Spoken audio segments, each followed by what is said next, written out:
আসসালামু আলাইকুম, সবাই কেমন আছেন? আশা করি সবাই ভালো আছেন। আপনারা এখন স্ক্রিনে যে নাম ডিজাইনগুলো দেখতে পাচ্ছেন, এগুলোর আপনারা কিভাবে নিজেরাই ক্রিয়েট করবেন সেই বিষয়ে আজকের ভিডিও। আপনি যদি আজকের ভিডিওটি সম্পূর্ণ দেখেন তাহলে আপনি নিজেই এগুলো ক্রিয়েট করতে পারবেন। এইগুলো ক্রিয়েট করতে যা যা মেটেরিয়ালের প্রয়োজন হয়, যেগুলো পিক, তারপরে ব্যাকগ্রাউন্ড পিক, পিএনজি, সবগুলোর লিঙ্ক থাকবে ভিডিও ডেসক্রিপশন বক্সে। সেখান থেকে আপনারা খুব ইজিলি ডাউনলোড করে এগুলো ক্রিয়েট করতে পারবেন। আপনারা দেখছেন SM সাউন্ড টেক। চলুন ভিডিওটি শুরু করা যাক। এটি বানাতে আপনাদের প্রয়োজন হবে একটি পিক্সেল ল্যাবস নামের একটি অ্যাপ, যেটির লিঙ্ক থাকবে ভিডিও ডেসক্রিপশন বক্স অথবা আপনার প্লে স্টোর থেকে খুব ইজিলি ডাউনলোড করে নেবেন। অলরাইট, আমরা পিক্সেল ল্যাবস অ্যাপটিতে ওপেন করলাম। তারপর এখানে আপনারা এই 3 ডট অপশনে ক্লিক করবেন। তারপর এখান থেকে ইমেজ সাইজে ক্লিক করে এখানে ক্লিক করবেন। তারপরে এই যে এই অপশনটা সিলেক্ট করে ওকে দিয়ে দিবেন। তারপর এই অপশনটায় ক্লিক করবেন। তারপর ফ্রম গ্যালারি থেকে আপনি একটি পিক নিয়ে নেবেন, যে পিকটির লিঙ্ক থাকবে ভিডিও ডেসক্রিপশন বক্সে।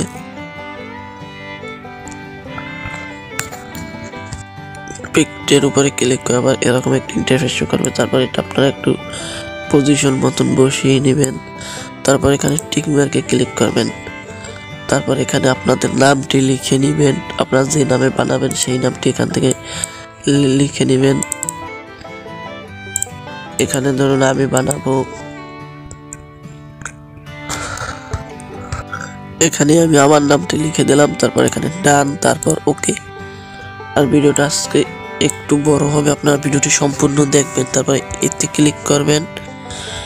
তারপর এখান থেকে একটু নিচে আসবেন। তারপর এখানে সাইজ বলে একটা অপশন পাবেন। তারপর এটা একটু বড় করে দেবেন। তারপর টেক। তারপর এখানে ফন্ট অপশন পাবেন। এখান থেকে আপনাদের পছন্দের একটি মাই ফন্টে আপনার পছন্দের একটি ফন্ট নিয়ে নেবেন এখান থেকে। আর আমি কি ফন্ট ব্যবহার করি সেই ফন্টের নাম আপনারা এখন স্ক্রিনে দেখতেই পারছেন। আর এই নামটি লিখে আপনার গুগলে সার্চ করলে অসংখ্য ফন্ট পেয়ে যাবেন, সেখান থেকে একটি ডাউনলোড করলেই হয়ে যাবে। ফন্ট সিলেক্ট করার পর তারপর এখানে ওকে ক্লিক করবেন। তারপর এটা এখানে বসিয়ে নেবেন। তারপর আপনার এখানে বসিয়ে নেওয়ার পর আপনারা এখান থেকে নিচে আসবেন। তারপর এখানে কালার একটা অপশন দেখতে পারবেন। এই কালার অপশনে ক্লিক করে এখানে ব্ল্যাক কালার করে দিবেন। তারপর টিক। তারপর নিচে আসবেন। তারপর এই যে স্ট্রোক অপশন থেকে এটা এনেবল করে দিবেন। তারপর এখান থেকে আপনারা হোয়াইট কালারটা সিলেক্ট করে এখানে প্লাস অপশনে ক্লিক করে আপনারা এটা 7 বা 8 রেখে দিবেন। তারপর এখানে ক্লিক করবেন। তারপর এখান থেকে একটি আপনার শেপ নেবেন। শেপ নিয়ে এটাকে একেবারে ছোট করে এখানে রেখে দিবেন। তারপর এই ওপাসিটি থেকে একদম 0% করে দিবেন। তারপর এখানে টিক মার্কে ক্লিক করে দিবেন। টিক মার্কে ক্লিক করার পর আপনার এখানে যে লেয়ার একটি অপশন দেখতে পাচ্ছেন, এখানে ক্লিক করবেন। তারপর এই যে এই অপশনটায় ক্লিক করবেন। তারপর এই দুইটা টিক করে দিবেন। তারপর এই অপশনটায় ক্লিক করবেন। তারপর ওকে। এরপর একটু নিচে আসবেন। নিচে তারপর এই অপশনটা একা একাই নিয়ে আসবে। তারপর এখান থেকে আপনারা ইরেজ কালার থেকে এটা এনেবল করে দিবেন। তারপর এই অপশনটায় ক্লিক করবেন। তারপর এই যে আপনারা এখন একটি এর মতন দেখতে পাচ্ছেন, এটা আপনারা কালো জায়গা নিয়ে ছেড়ে দিয়ে তারপর এখানে ওকে ক্লিক করবেন। তারপর টিক।